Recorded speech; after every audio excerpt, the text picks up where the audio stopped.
예전에, 지금은 이혼했어요. 브래드 피트와 안젤리나 졸리, 유명한 세계적인 스타 부부였는데 그 둘 사이에 유명했던 게 뭔가 하면 자기들의 자녀를 낳기 전에 먼저 3명을 입양했습니다. 첫째는 캄보디아 아이고요, 둘째는 베트남 아이고, 셋째는 에티오피아 자하라의 여자아이였습니다. 공통점은 전부 다 가난하고 헐벗고 굶주리는 그런 가난한 나라에 사는, 그 나라에 있으면, 자기 부모 밑에 있으면 정말 밥 한 끼 먹는 것도 걱정해야 되는 그런 아이들이 세계적인 영화배우 헐리우드 스타의 자녀로 입양이 됐던 거예요.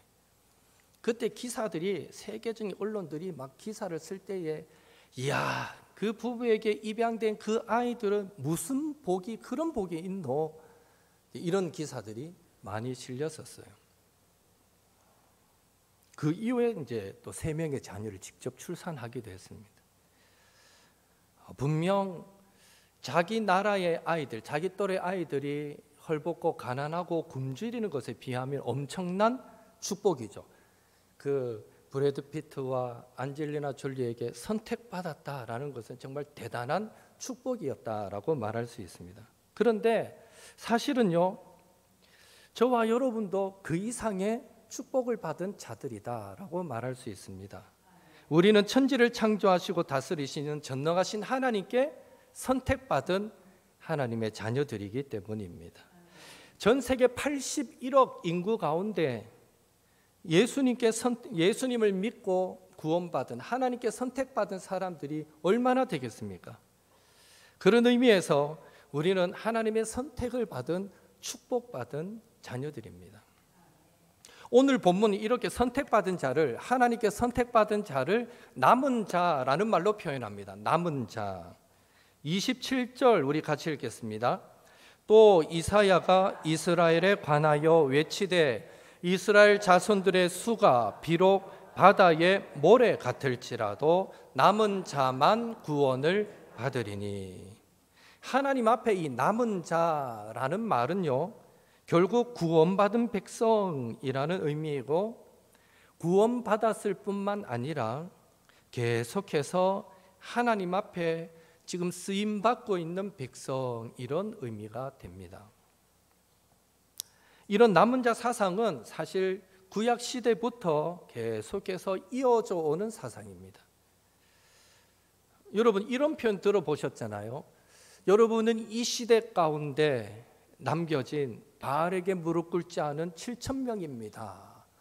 간혹 목사님들이나 강사분들을 통해서 이런 표현들 듣거든요. 이 말이 나오게 된 배경 여러분 아시잖아요. 아합 왕 때에 이스라엘 백성들이 왕을 위시하여 모두가 바알과 아세라 우상 숭배에 푹 빠져 있을 때 엘리야가 주변을 돌아보니까 자기만 예수님을, 자기만 하나님을 믿고 있는 것 같거든요.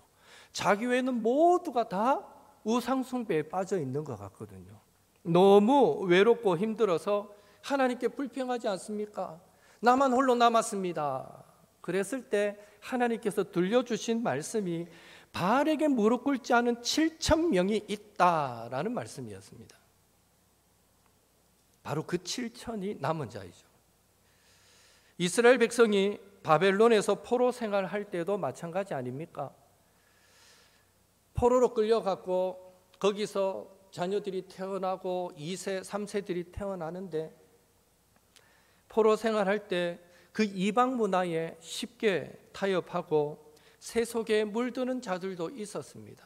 우리 돌아가는 거 안 된다, 다 끝났다, 우리 이왕 왔으니까 여기에 맞게 살아야 된다, 그렇게 타협하는 자들이 있었던 반면에 그 포로로 끌려간 곳에서도 하나님을 경외하고 회당을 세워서 율법을 읽고 하나님은 반드시 우리에게 새날을 주실 거야, 그렇게 믿었던 사람들이 있는데 그들이 바로 남은 자입니다. 동일하게 오늘날 이 시대 가운데도 종교다원주의의 영향으로 하나님을 향한 절대적인 신앙을 가지지 못하고 신앙생활 따로 또 신앙 따로 생활 따로의 이원론적인 사고에 서서히 젖어드는 사람들이 많이 있고요. 또한 타 종교와의 화해 분위기 속에 오늘날 사실 보수 교단이라 할 수 있는 우리 합동 측, 그다음에 고신 측 교회, 그리고 합신 정도, 그 정도만 사실은 보수 교단이라 할 수 있거든요. 그런 교단은 정말 1.1핵도 하나님 말씀은 틀림없이 이루어진다라고 믿고, 그렇게 예수님만 구원자라고 분명하게 믿고 또 신학교에서 가르치지만, 그 외의 신학교들은 이미 WCC에 다 가입되어 있어서 근본적으로 그들의 신학의 토대에 근본적으로 깔려있는 전제는 모든 종교의 구원이 있다라는 사상이 깔려 있습니다. 이런 종교와의 화해 분위기 속에, 그래서 우리 합동축 교단은 그런 게 잘 없어요. 그 석탄일이 되면 교회 안에 부처님 탄생을 축하합니다 현수막 우리는 안 걸잖아요. 그런데 WCC에 가입된 교회들은 그런 현수막을 걸어요. 왜? 모든 종교의 구원이 있으니까. 그래서 절에도 성탄절 되면 예수님, 아기 예수님 탄생을 축하합니다 거는 거예요. 이게 다 WCC 안에 가입되어 있는, 그래서 우리는 다 통한다, 진리는 통하고 구원은 통한다라고 믿기 때문에 가능한 현상입니다. 우리는 절대 그렇게 안 믿죠. 이런 타 종교와의 화해 분위기 속에 은연중에 모든 종교의 구원이 있다라는 생각이 서서히 우리 기독교인들의 그 마음에 자리 잡아서 적극적으로 전도하지 않는 사람들도 많아지고 있습니다. 실제로 이제 그런 좀 종교다운주의 사상이 강한 목사님들은 그 교회에서 절대 전도하지 말라고 가르칩니다. 절에 잘 다니는 사람 왜 전도해 오냐고 오히려 전도해면 야단칩니다. 절은 절대로 부처님 잘 믿으면 구원받고 우린 우리대로 구원받는데 왜 굳이 절에 잘 다니는 사람을 데려왔냐고. 실제 그것 때문에 상처받아가지고 실적한 사람들의 얘기를 제가 들어본 적이 있습니다. 우리 교회 목사님은요 전도했다고 야단쳐요 이러는데, 그 교회 목사님이 이 WCC적인 사상이 아주 강한 분이셨어요. 그래서 교회 안에서 예배 또 이렇게 십자가 달린 종 치는 게 아니고 절에서 치는 종 있잖아요. 절을 종, 그거 여 갖다 놓고 땡땡땡 하고 친대요. 예. 여러분들 그런 데서 신앙생활 안 하는 게 얼마나 큰 은혜인지 모릅니다. 그렇게 서서히 신앙이 약해져 가는 사람들이 있는 반면에 오늘날에도 환경과 상황에 구애받지 않고 이미 우리가 소유한 이 영광스러운 구원의 감격 속에 잠겨서 아름답게 신앙의 길을 걷고 있는 신실한 믿음의 성도들도 있는 것입니다. 바로 그들이 오늘날 이 시대의 남은 자입니다. 바라기는 옥토의 모든 성도들이 하나님 앞에서 단순히 구원받았다라는 의미에서의 남은 자가 아니라 믿음의 눈으로 이 시대를 바라보는 남은 자, 이 시대 가운데 하나님께서 기대하심으로 찾으시고 하나님의 영광의 도구로 들어 사용하시는 남은 자들이 다 될 수 있기를 예수님의 이름으로 축원합니다. 그렇다면 여러분, 야, 우리가 이 시대의 남은 자이구나 라는 사실이 감격적으로 다가오십니까? 또 이래 질문하니까 그래야 될 것 같잖아요. 그런데 내가 이 시대의 남은 자구나 라는 사실이 감격이 되십니까? 그 사실에 감격하려면 한 두 가지 정도 우리가 기억해야 됩니다. 첫째는요, 우리가 남은 자가 된 것은 순전히 이것은 하나님의 선택에 의한 것이다 라는 사실을 믿어야 합니다. 로마서 9장 15절 말씀 같이 읽겠습니다. 모세에게 이르시되 내가 긍휼히 여길 자를 긍휼히 여기고 불쌍히 여길 자를 불쌍히 여기리라 하셨으니. 지금 세계 인구가 81억이라 했거든요. 그 중에 기독교인, 가톨릭 다 포함해서 예수님이 예수를 믿는다라고 주장하는 모든 종교들, 그 안에 이단도 포함돼요. 다 포함해서 기독교라고 통틀어 한 30% 잡거든요. 한 24억 정도가 기독교인으로 분류됩니다. 그 중에 통계에 보면 조금 됐지만 2010년도 통계에 보면 그 중에 실제적으로 주일날 예배 출석하고 종교 생활을 하는 사람은 60%밖에 안 됩니다. 그러니까 한 15억 정도가 실제 주일날 내가 예수 믿는 사람이라 하면서 성당을 가든지 교회를 가든지 뭐 이단에 가든지 간에 신앙생활하고 있는 사람. 또 카톨릭이 그 중에 한 반 이상을 차지하거든요. 그러니까 실제로 이 개신교에 속해서 이단 다 제외하고 예수님을 주로 고백하는 사람은 7억, 8억이 채 안 된다라고 봐야 됩니다. 그 중에 저희들이 들어간 거예요. 우리가. 하나님이 그렇게 딱 우리를 선택하신 거예요. 이래 해도 별로 감흥이 없죠. 야, 7억, 8억 맞네 뭐 이럴 수 있잖아요. 그러면 여러분 대구의 복음화율이 몇 프로입니까? 대략 한 8%, 많이 잡아 8%라 그러거든요. 그러면 8%란 말은 대구 시민 100명 중에 몇 명이 예수 믿습니까? 8명. 8명 중에 실제 주일날 교회 오는 사람 몇 명일까요? 오늘 그 세 가족 잠시 차 마시고 밥 먹어서 얘기를 했는데, 코로나 이후에 자기 가족이 신앙생활 잘하는 가족인데 서울 사람이에요. 코로나 이후에 자기 누나도 교회 안 가고 집에서 유튜브로 예배드린대요. 지금 코로나 이후에 그런 사람들이 너무 많습니다. 그러니까 주일날 예배 참석하는 사람 대구에 8% 중에도 한 반 된다 볼까요? 자기가 교회 다닌다 하면 교회 안 다니는 사람 상당히 많거든요. 그러니까 100명 중에 4, 5명 정도 주일날 교회 오는 거예요. 거기에 우리가 속한 거예요. 여러분 전라도에 가면 전라도 평균 복음화 비율을 30%로 잡습니다. 놀랍죠? 별로 안 놀라시는데 30명이라는 얘기는 100명 중에 30명이 교회 다닌다는 거예요. 우리는 100명 중에 5명 다니고, 여러분 100명 중에 30명이 교회 다니는 그 동네 분위기하고 100명 중에 5명이 예수님 믿고 교회 다니는 동네 분위기가 같겠습니까? 다르겠습니까? 달라요. 전라도 지역에서는 상대적으로 예수님 믿기 쉬워요. 분위기 자체가. 그런데 이 경상도 대구는요, 분위기 자체가 예수 믿기 어려운 동네예요. 이해가 되시죠? 전부 다 그래도 대체로 많이 믿는 분위기에서는요, 믿기도 쉽지만 대부분 안 믿는 동네에서 믿는다는 거는요, 이건 기적이에요. 기적. 오늘 저와 여러분이 이 대구 땅에서 예수 믿고 살아간다, 엄청난 선택받은 기적의 주인공이라는 것입니다. 이제 감이 조금 오시죠?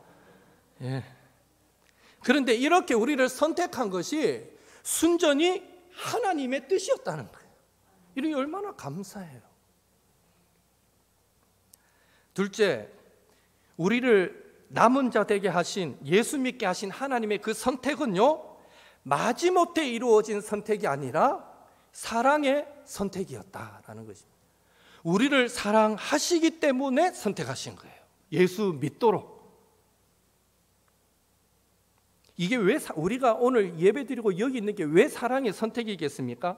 21절에 보면요, 하나님은 능히 천이 쓸 그릇과 귀히 쓸 그릇을 만들 수 있는데, 결과적으로 오늘 저와 여러분을 예수 믿게 만들어서 귀히 쓸 그릇, 그렇게 삼아 주셨기 때문에 하나님의 선택은요, 사랑의 선택입니다. 오늘 저와 여러분은 사랑의 선택을 받았습니다. 22절, 23절에 보면 진노의 그릇이 있고 국률의 그릇도 있는데, 하나님은 하나님의 능력을 보여주기 위해서 우리를 멸하시기로 준비된 진노의 그릇으로 선택하지 않으시고, 오늘 저와 여러분을 하나님의 그 영광의 풍성함을 깨달아 알도록 만들 국률의 그릇으로 선택해 주셨다는 것입니다. 그러니 우리를 택한 그 선택은요, 사랑의 선택입니다. 감사하지 않습니까? 다행이지 않습니까? 하나님이 자기 능력을 나타내시려고 우리를 진멸하는 그릇으로 선택하셨다면 어떡할 뻔했어요. 하나님의 그 진노에서 살아남을 사람 여기 누가 있습니까? 하나님과 싸워서 이길 사람 누가 있습니까? 하나님이 우리를 귀히 쓰는 그릇으로, 그리고 긍휼히 여겨서 하나님의 영광의 풍성함을 보여줄 그릇으로 선택하셨다는 것이 이게 얼마나 감격적인 일인가라는 것입니다. 성 어거스틴이 어느 날 갑자기 문득 이런 생각이 들었어요. 내가 하나님이라면 나를 어떻게 했을까? 한참을 생각하다 내린 결론이 내가 하나님이라면 나는 벌써 나를 부수어 버렸을 것이다 라고 결론을 내렸다. 하나님께서 공의대로 우리를 처리하셨다면 우리는 벌써 29절 말씀처럼 유황과 불이 하늘에서 비처럼 내려서 멸망시켜 버렸던 소돔과 고모라처럼 되었을 것입니다. 하나님이 공의대로 우리를 처리하셨다면 우린 그런 심판 받았을 것입니다. 그러나 우리가 선택받은 남은 자가 될 수 있었다라는 것은요, 하나님의 포기하지 않으시는 끝없는 사랑의 선택의 결과였습니다.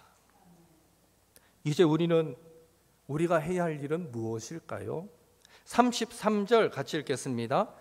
기록된 바 보라 내가 걸림돌과 거치는 바위를 시온에 두노니 그를 믿는 자는 부끄러움을 당하지 아니하리라 함과 같으니라. 여기서 말하는 걸림돌과 거치는 바위는 예수 그리스도를 의미합니다. 이제 우리가 할 일은요, 예수님만 우리의 구세주가 되시고, 오늘 오전과도 연결되죠. 예수님만 우리의 구세주가 되시고 우리의 힘과 능력과 소망이 되신다라는 것을 우리는 분명히 믿고 확신하고 소망해야 합니다. 그리고 우리는 하나님 앞에서 죄인일 수밖에 없었던 존재인데 오직 예수님의 구속의 은혜로 지금도 그리고 영원토록 살 수 있다라는 믿음으로 날마다 우리는 주님과 동행하는 삶을 살아야 합니다. 궁극적으로 하나님의 사랑의 선택이 예수님의 십자가 희생으로 다른 누구도 아닌 우리에게 주어졌다라는 그 사실에 그저 감사하는 마음으로 범사에 예수님에게까지 자라가는 삶을 살아야 합니다. 선다싱의 생애라는 책에 나오는 이야기 한 토막인데요, 어떤 사람이 지옥에 갔습니다. 그는 거기서 분노에 찬 목소리로 하나님께 따지듯 말합니다. 하나님, 제가 무엇을 그렇게 잘못했다고 저를 지옥에 보냈습니까? 예? 하고 소리쳤습니다. 하나님께서 그 소리를 들으시고요, 아무 말 없이 그를 천국으로 올려주셨습니다. 어떤 일이 일어났을까요? 막상 천국에 올라가니 천국의 그 찬란한 빛 앞에 이 사람은 눈을 뜰 수 없었습니다. 막 숨고 싶었습니다. 그래서 다시 자기가 자진해서 지옥으로 떨어지고 말았습니다. 그때 하나님의 음성이 들려옵니다. 나는 아무나 강제로 지옥에 보내지 않는단다. 지옥은 자기 스스로 선택한 사람만이 가는 곳이란다.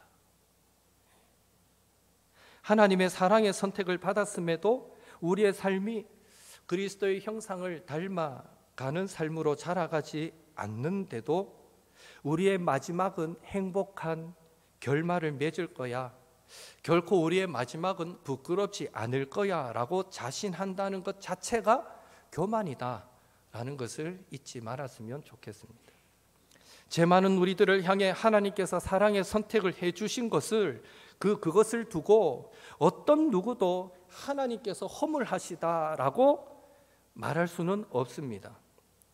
용서받지 못할 우리들을 긍휼의 그릇으로 선택하시고 남은 자로 세워주신 것을 두고 어떤 누구도 왜 저 사람을 그렇게 하셨습니까? 라고 따질 수 없습니다. 왜 그렇습니까? 이미 하나님은 독생자 예수님을 십자가에 내어주시는 값을 치르셨기 때문입니다. 우리를 위해서.